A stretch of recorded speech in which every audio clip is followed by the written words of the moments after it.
Hey guys, Happy New Year's Eve. Needless to say, it has been a very challenging year. A lot of us have faced some significant challenges throughout 2020, and here we find ourselves on the last day of the year. Everything happens for a reason. I mean, with all of the challenges that we've had this whole year, there's definitely gifts, I think, that we can find. There's definitely positives that have come out of these challenges. If we go ahead and change our mindset to look for such. I think one of the positives that came from 2020 is it motivated a lot of people to start serving others, to start finding a way that they could have a positive impact on those around them and the world as a whole. I mean, take for instance, the year started off with the Australian wildfires. You remember that? I mean, you go way back to January of 2020, Australian wildfires were out of hand. And my students stepped up and donated money so that we could go ahead and support those who were fighting those wildfires in Australia and support the wildlife in its recovery from those wildfires. If it hadn't been for this pandemic and we had to go to virtual learning, I don't know if I would have stepped up to start making videos for RB The Change. As I mentioned in the very first video I ever posted with RB The Change, I was afraid. I was afraid of failure. I was afraid of being judged by you. But the positive feedback that I got from all of you and the support I got from all of you gave me the confidence to move forward in doing that. I then went ahead and moved forward with creating happy birthday videos, right? To go ahead and let some of you know that you're being remembered on your birthdays. Yeah, they're fun and kind of stupid, but I want you to know that I'm thinking of you guys. And as a result of the pandemic, it also, again, promoted serving others. You guys stepped up. When I asked for your help in providing food to the children around our community and our country that were starving either prior to the pandemic or as a result of the pandemic, you guys stepped up. We raised a lot of money to help those kids. And as a result, I also shaved my head and now I got this fine little mane going here.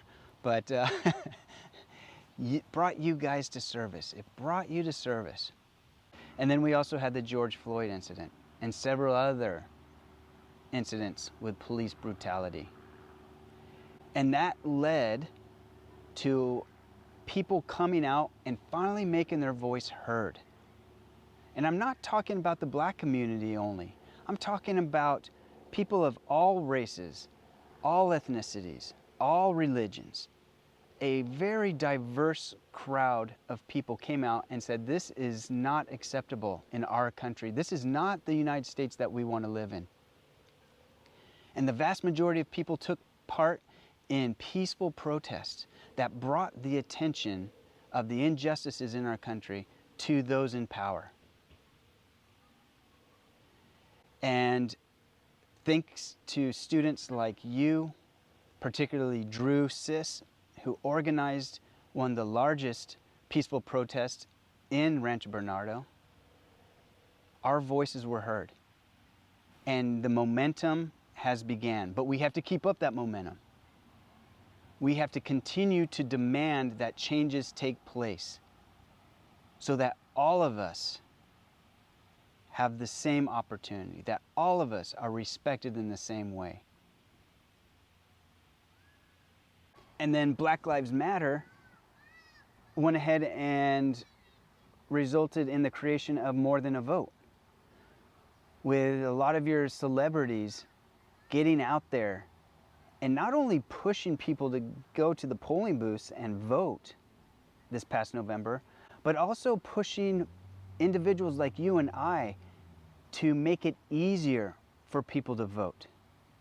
Opening venues to allow more people to vote, particularly in the times of a pandemic.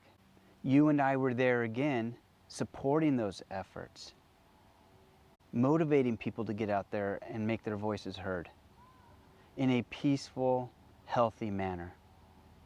And this commitment to serving others has been demonstrated throughout the entire year. even into December, when a lot of my students went ahead and created, electronic holiday cards to send to the healthcare workers who have been going above and beyond the expectations, making sure that you, your loved ones, our entire community is healthy. And my other students who created electronic holiday cards for the orphans down in Tijuana, reminding them that they also are valued, that we also are thinking of them and their well-being. You guys, your service to others is the most valuable currency there is. And I'm so grateful and so proud to have you guys in my life. And so I want to end 2020 with a mindset of gratitude. A mindset that I am so fortunate to have people like you around me that inspire me to do more. And I'm going to encourage you to also have the same mindset. As we end 2020, recognize all of those things that we can be grateful for. Look for the positives that this year has provided, because they are there. And I ask you, going into 2021, please continue that service to others. When things start getting easy again, continue to serve others. There's always people that can use our help and our love and our kindness and compassion. And I also encourage you to ask for that help when you need it. It's okay. It doesn't mean that we're weak. It just means that we know that we're all in this together. You guys, thank you so much for everything you've given me this past year. All the love, all the support. I look forward to going into 2021 with just new experiences, new growth, and a lot more love. Thank you so much, you guys. Happy New Year.